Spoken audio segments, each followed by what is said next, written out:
Hi అండి, అందరికీ నమస్కారం. డే 2 రోజున ఇండియా పూర్తిగా డామినేట్ చేసింది. దీనికి కారణం రాహుల్, జైస్వాల్ పార్ట్నర్‌షిప్. వీళ్ళిద్దరూ కలిసి 57 ఓవర్ల పాటు ఆడారు. ఇండియాకు 218 పరుగుల లీడ్ దొరికింది. ఇక్కడ మనం ముందు రోజు బుమ్రా స్పెల్‌ని మర్చిపోవద్దు. ఎందుకంటే మెయిన్ వికెట్లన్నీ డే 1 రోజే పడ్డాయి. ఒకవేళ వాళ్ళు ఒక్కరున్నా కూడా ఈరోజు పరిస్థితి డిఫరెంట్‌గా ఉండేది. ఎందుకంటే పిచ్ నిన్న ఉన్నంత డేంజర్‌గా అయితే లేదు. కొంచెం మారింది. బాల్‌లో మూవ్‌మెంట్ అయితే ఉంది గానీ, నిన్న ఉన్నంత డేంజర్ అయితే లేదు. డే స్టార్టింగ్‌లోనే బుమ్రా క్యారీని ఔట్ చేశాడు. లియోన్ కూడా రానా ఔట్ చేశాడు. తర్వాత వచ్చిన స్టార్క్, హాజిల్‌వుడ్ భారత బౌలర్ల సహనానికి పరీక్ష పెట్టారు. వీళ్ళిద్దరూ 89 నిమిషాల పాటు బ్యాటింగ్ చేశారు. మొత్తం వీ వీళ్ళిద్దరూ కలిసి 24 ఓవర్ల పాటు బ్యాటింగ్ చేశారు. ఫైనల్లీ స్టార్క్ రానా బౌలింగ్లో అవుట్ అయ్యాడు. 104 పరుగులకు ఆస్ట్రేలియా ఆల్అవుట్ అయింది. ఇండియాకు 46 పరుగుల ఆధిక్యం లభించింది. ఆ తర్వాత వచ్చిన రాహుల్, జైస్వాల్ జోడీ అద్భుతంగా ఆడారు. జైస్వాల్ టెస్టుల్లో డేర్ అండ్ డాషింగ్గా కానే కాకుండా ఓపికగా కూడా ఆడగలనని నిరూపించాడు.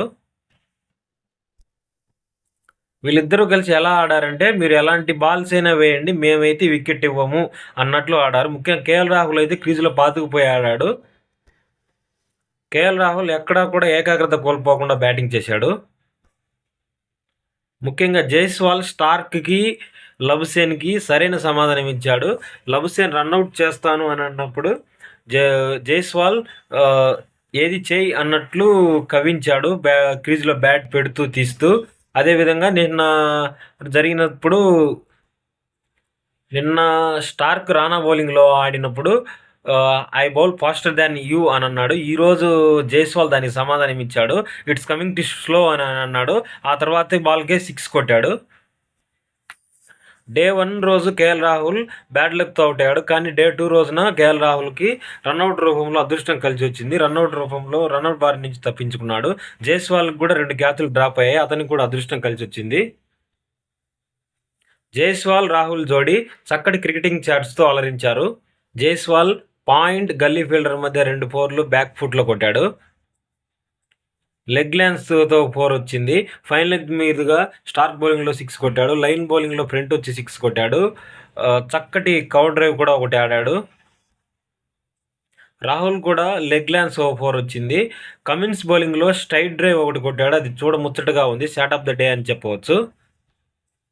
మిడ్ వికెట్ మీదుగా ఫుల్ షాట్ ఒకటి కొట్టాడు. బ్యాక్వర్డ్ పాయింట్ మీదుగా 4 కొట్టాడు. స్క్వేర్ డ్రైవ్ ఒకటి కొట్టాడు. ఈరోజు స్టార్క్కు, లబుసేన్కు జైస్వాల్ చెప్పిన సమాధానం నాకైతే బాగా నచ్చింది. ఎందుకంటే ఆస్ట్రేలియాలో ఆ విధంగానే ఆడితేనే బాగా సమాధానం చెప్పినట్లుంటుంది. ముఖ్యంగా చెప్పుకోవాల్సింది ఏంటంటే, వీళ్ళిద్దరూ కలిసి సమన్వయంగా వికెట్ల మధ్య పరిగెత్తిన తీరు అయితే నాకైతే బాగా నచ్చింది. ఎందుకంటే ఆస్ట్రేలియా బౌలర్లు వికెట్లు అయితే రాలేదు, కానీ వాళ్ళైతే మంచి డిసిప్లిన్గా బౌలింగ్ చేశారు. వీళ్ళిద్దరూ ఆస్ట్రేలియా బౌలర్ల సహనానికి పరీక్ష పెట్టారు. స్ట్రైక్ రొటేట్ చేస్తూ సింగిల్స్, డబుల్స్, త్రిబుల్స్ తీస్తూ వికెట్ల మధ్య వేగంగా పరిగెత్తారు. ఎందుకంటే ఈ గ్రౌండ్లో అంత ఈజీగా బౌండరీలు రావట్లేదు. బౌండరీ బాల్స్ కూడా వాళ్ళు వేయట్లేదు.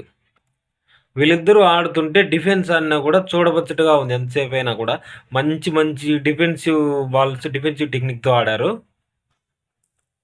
ఇండియా డే 3 రోజు కూడా ఇదే ఆధిపత్యాన్ని ప్రదర్శించి ఆస్ట్రేలియా ముందు 400 పైచిలకు స్కోరు టార్గెట్గా పెడితే బాగుంటుందని నా అభిప్రాయము.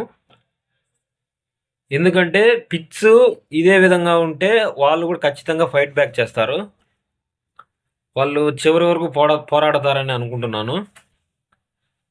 ఇదండి నా అభిప్రాయం. నా ఎక్స్ప్లెనేషన్ మీకు నచ్చితే లైక్ చేయండి, షేర్ చేయండి, నా ఛానల్ని సబ్స్క్రైబ్ చేయండి. నాకు కొంచెం ఎంకరేజింగ్గా ఉంటుంది.